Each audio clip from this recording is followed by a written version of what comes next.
Bonjour, bienvenue au Centre européen pour le droit et la justice à Strasbourg. Nous sommes avec vous aujourd'hui pour attirer votre attention sur la situation grave et problématique qui a lieu actuellement au Monténégro. Le Monténégro est un pays des Balkans, pas très grand, mais ce qui s'y passe est grave pour l'Église, orthodoxe en particulier.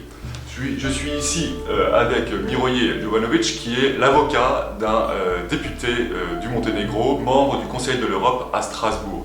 Nous avons organisé hier une réunion au Conseil de l'Europe pour exposer une loi adoptée en décembre dernier au Monténégro qui vise à nationaliser l'Église orthodoxe.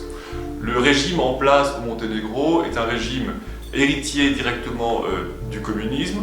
Le président est au pouvoir depuis le début des années 90 et il a entrepris de nationaliser l'Église orthodoxe du Monténégro, c'est-à-dire d'exproprier l'ensemble de ses biens, de lui interdire l'enseignement dans les écoles primaires, de l'empêcher pratiquement d'être enregistré et reconnu légalement sous le nom d'Église orthodoxe, et ce même régime néo-communiste a entrepris de promouvoir à la place une autre église fondée, dirigée par un ancien prêtre excommunié pendant les années 90.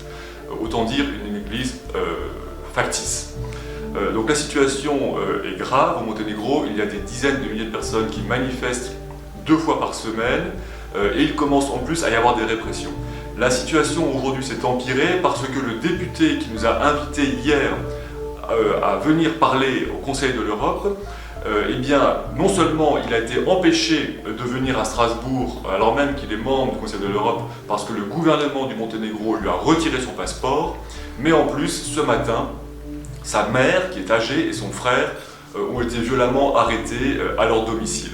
Donc non seulement il y a cette loi problématique adoptée donc en décembre dernier, et vous pouvez voir sur le site de l'ECLJ l'exposé précis, complet de cette loi, et même son texte traduit en anglais, mais en plus à présent, il y a une répression des personnes qui veulent défendre l'Église orthodoxe au Monténégro.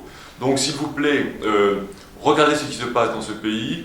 C'est un petit pays certes, mais la loi adoptée là-bas est grave et n'est pas acceptable en Europe. Le Monténégro est membre du Conseil de l'Europe et candidat pour accéder à l'Union européenne. Nous ne pouvons pas laisser une telle situation perdurer dans ce pays. Il est impératif d'agir. Je vous invite à signer une pétition adressée officiellement à l'Assemblée du Conseil de l'Europe et à la commission pétition du Parlement européen.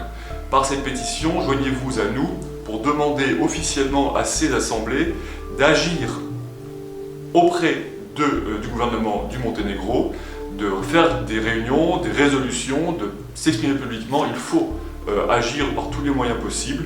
Là, c'est un moyen réel et officiel que nous vous proposons d'employer avec nous. Par ailleurs, bien sûr, le CLJ agit également par toutes les autres voies possibles. Donc, s'il vous plaît, soutenez l'Église orthodoxe du Monténégro. Merci.